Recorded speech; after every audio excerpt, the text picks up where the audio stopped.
When the order came, I was standing at the gate. The crowd was pressing forward. They were shouting, pushing, weeping. The order was clear: keep the gate closed. A soldier lives by orders. But I looked at those faces, and I pulled back the bolt. This is the story of a soldier on Pompeii's last morning. His name was Marcus Antonius Rufus.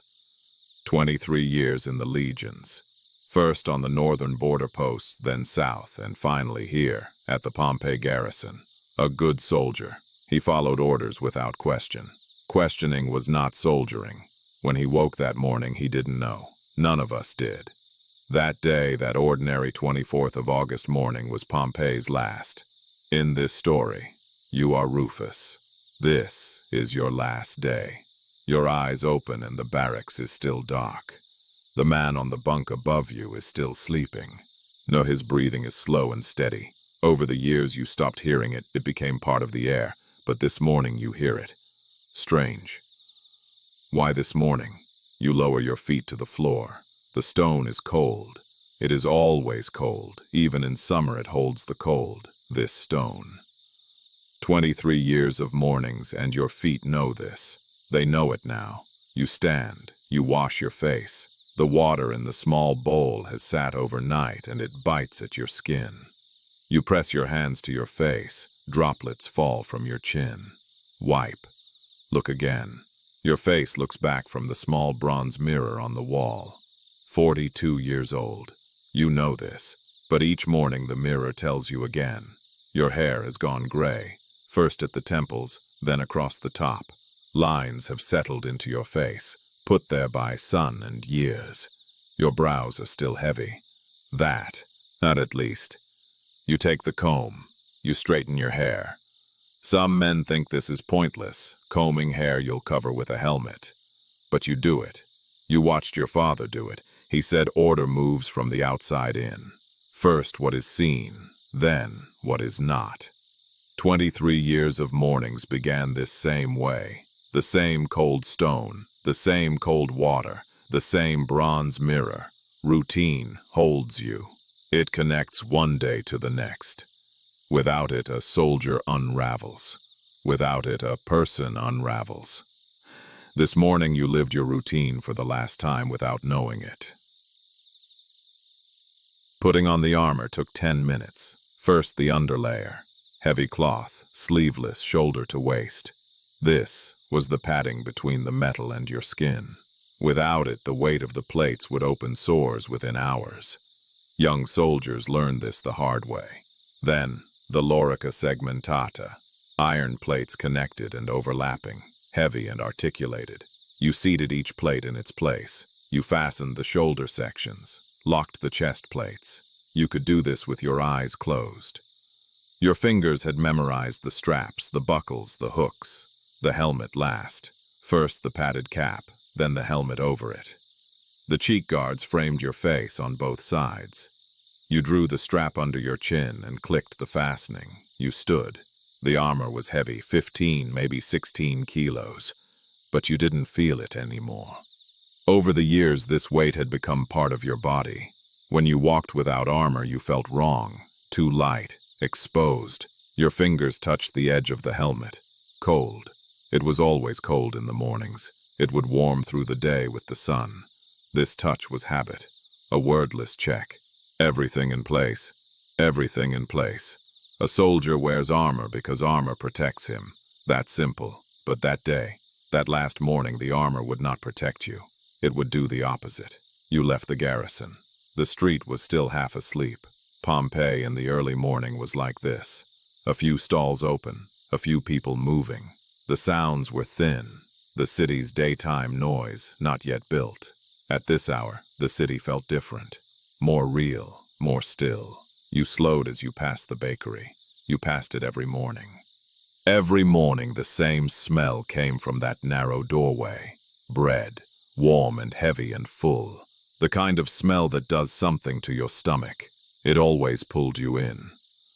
Sometimes you went inside. Sometimes you kept walking.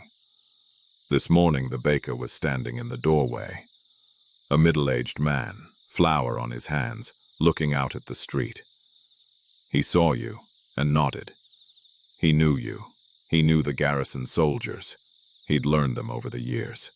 You nodded back. You walked on. A few steps later, you turned and looked back. You didn't know why you turned. The baker had stepped back inside, but his silhouette was still visible in the doorway, lit by the oven behind him. His hands were moving. He was working. You turned back. You kept walking. Everyone who passed that bakery that morning walked through the same smell. But the baker made bread that day. The bread stayed in the oven. It stayed with the city. You didn't know that then, but the smell was still in your nose. You reached the north gate. The handover was quiet. The night watchman's shoulders dropped when he saw you. You knew that movement. It happened at every handover. The man who'd been standing all night, when he saw the day man arrive, let go of something for a moment. You'd done it yourself 1,000 times. You talked briefly. The night had been calm. One drunk moved along. A caravan coming from the north around midday. Normal. A normal handover. You stood at the gate. It was a large gate, wood and iron, thick and heavy. 2 soldiers could work the bolt between them with ease. When it was open, everything that entered or left the city passed through here. Caravans, traders, farmers, travelers. When the gate was open, the city breathed. The morning sun came over the top of the gate and fell on the iron fittings. You squinted. At a normal morning, everything was normal. When the midday heat came down, you began to feel the armor's weight again. This too was familiar. The armor started cold in the mornings. The sun heated the metal through the day. By afternoon, the plates carried that heat like a furnace. You were in the middle of August. The sun was high, and there was no mercy in it. You drank water from the canteen, a long pull. It cooled your throat, but the cool didn't last.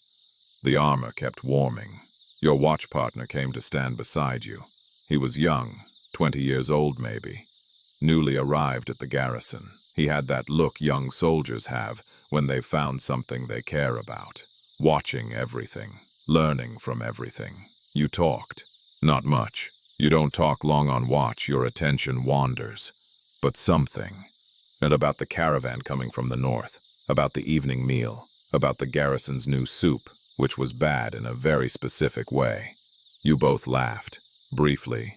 Then you were quiet. You looked at the gate.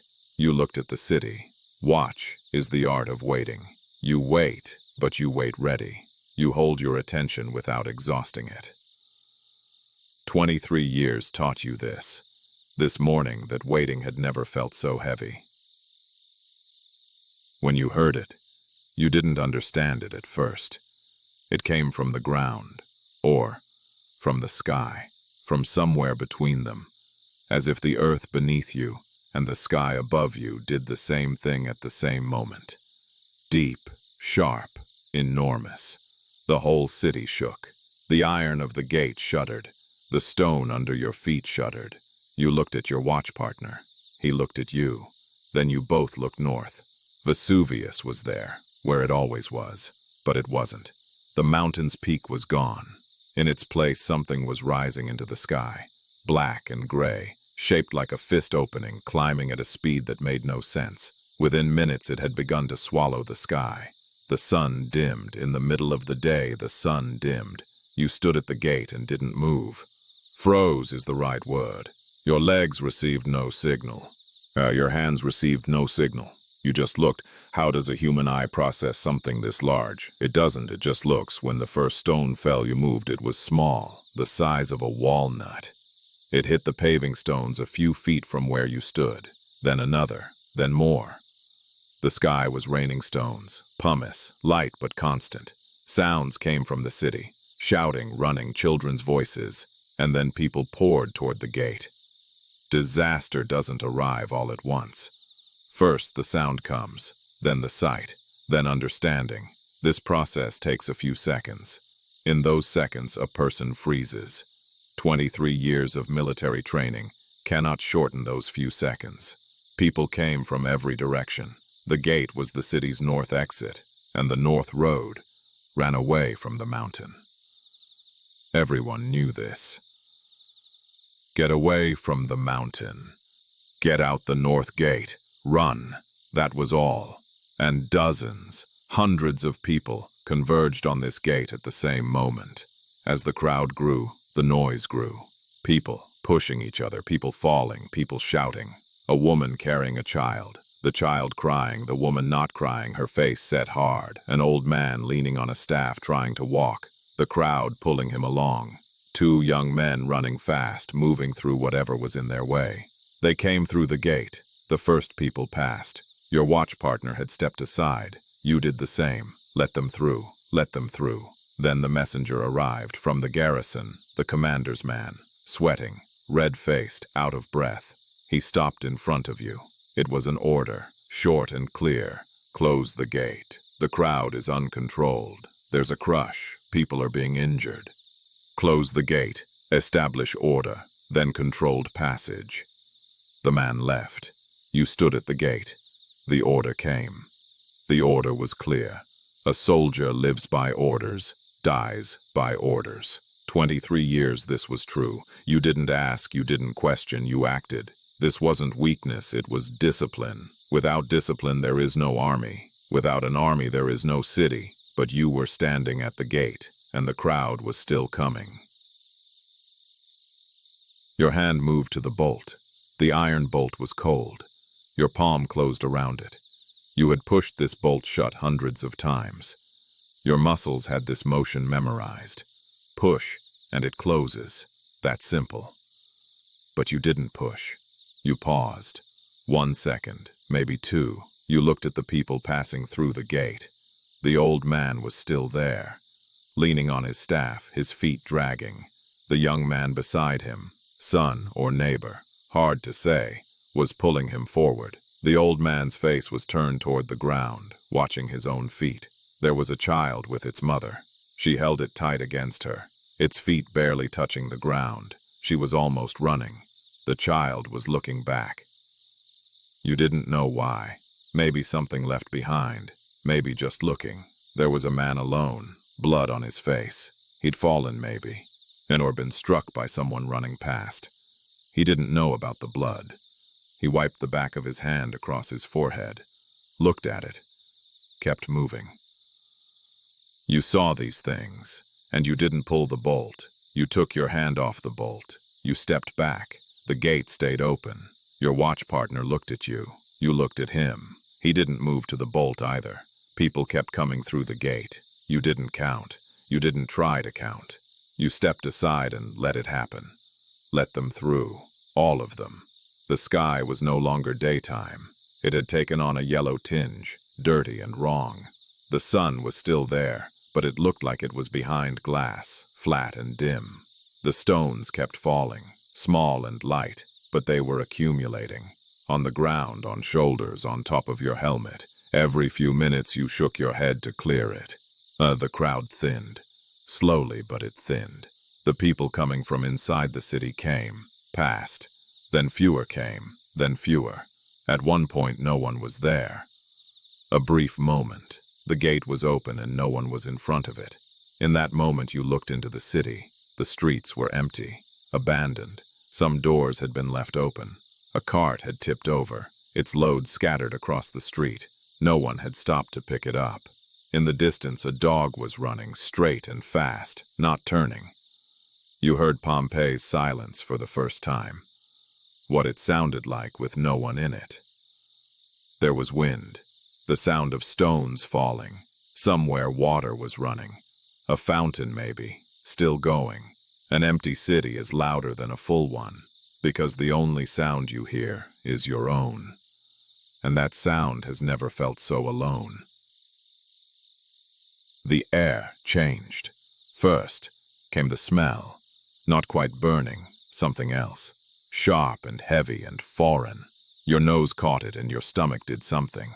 You had no name for this smell. You had never smelled it before. Then the air thickened.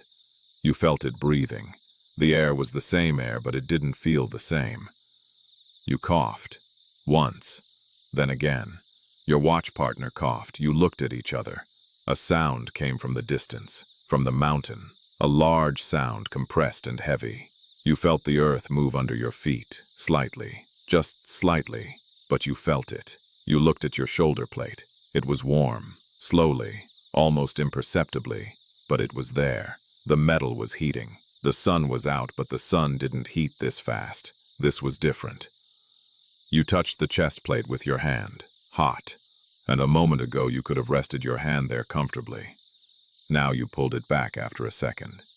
Your armor was heating. From the air. Heat was coming from the air. Some dangers arrive visibly. You see them, you prepare, you fight. Some dangers arrive invisibly, through the air, through the ground, in silence. And against those, armor doesn't protect you. Armor carries you. When the last person came, almost no one was left in the street. She was an old woman, walking alone, walking slowly. She held a small piece of cloth to her mouth and her eyes were narrowed against the thickening air. When she saw you, she stopped, she looked at you. Then she walked through the gate. As she passed, she said something to you. Low, from behind the cloth. You didn't quite catch it. But she said something. You turned and watched her. She kept walking, her back to you now, moving up the north road. Your watch partner came to stand beside you. "We should close it," he said. His voice was level, not shaking. You looked at him. He looked at you. "I know," you said. You went to the bolt. This time, your hand closed around it. You pushed. The iron moved fast and heavy, locked. The gate closed. There was no one left inside the city, as far as you could see. Maybe there were. Maybe in cellars, in rooms with no windows, in corners you didn't know. But the gate was closed. The weight of a decision doesn't come in the moment. It comes after. When you opened the gate, you made a decision. When you closed it, you made a decision. Both were decisions, and you were going to carry both of them. The armor was very hot now. Your shoulders felt it. The underlayer gave some protection, but it had heated too. You couldn't touch the chest plate. Metal against skin for even a moment, and you pulled back. You looked at your watch partner. His face was red. Sweat or something else. You couldn't tell. "Take off your armor," you said. He hesitated. "Take it off," you said again. He started working his buckles. You started working yours. Your fingers slipped, the buckles were hard to grip, but you worked them. The shoulder sections fell. The chest plates fell. The armor hit the stone, and the sound it made was hard and hollow. The air still held heat. Without the armor it was better, but it didn't go away. The air was heavy, the coughing continued. You took a piece of cloth to hold over your mouth. At the small, clean square every soldier carried. You held it to your face. Your watch partner crouched down against the wall. His eyes closed, then opened. "You were a good soldier," he said. His voice was very low. You looked at him. "So were you," you said. You were quiet. The air came and went. The gate stood behind you, closed and heavy and silent. A soldier is protected by his armor, but there are things armor doesn't stop. It doesn't stop the air. It doesn't store heat. It doesn't stop the weight of the choices you made. These three things go through armor. After a while, sounds came from outside the gate. Running, shouting, people who hadn't made it in time, hands hitting the wood. You stood up. You walked to the gate, slowly, not from the air but from your legs. But you walked. Your hand touched the bolt. It had cooled slightly, and the metal was still warm, but it could be touched. The sounds from outside the gate kept coming. You didn't know how many people were there. 1, 5, 10. Did it matter? You pulled back the bolt. The gate opened. Cooler air pushed in from outside slightly, and people entered.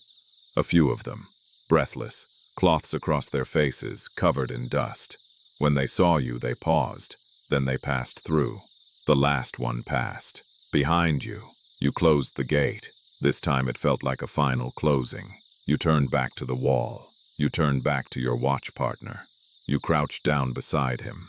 The air was heavy. The coughing continued. The heat continued, but the gate had opened. It had opened twice. It is easy to give an order. It is usually easy to follow one. But sometimes a person stands between the order they were given and the faces standing in front of that order. In that moment, a person is not only a soldier, they are only a person.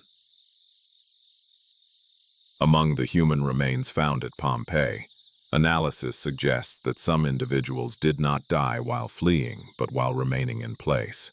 Several of these were found in positions consistent with garrison soldiers at city access points. The pyroclastic surge that followed the eruption of Vesuvius covered the city in minutes. No armor, no wall, no closed gate could have stopped it.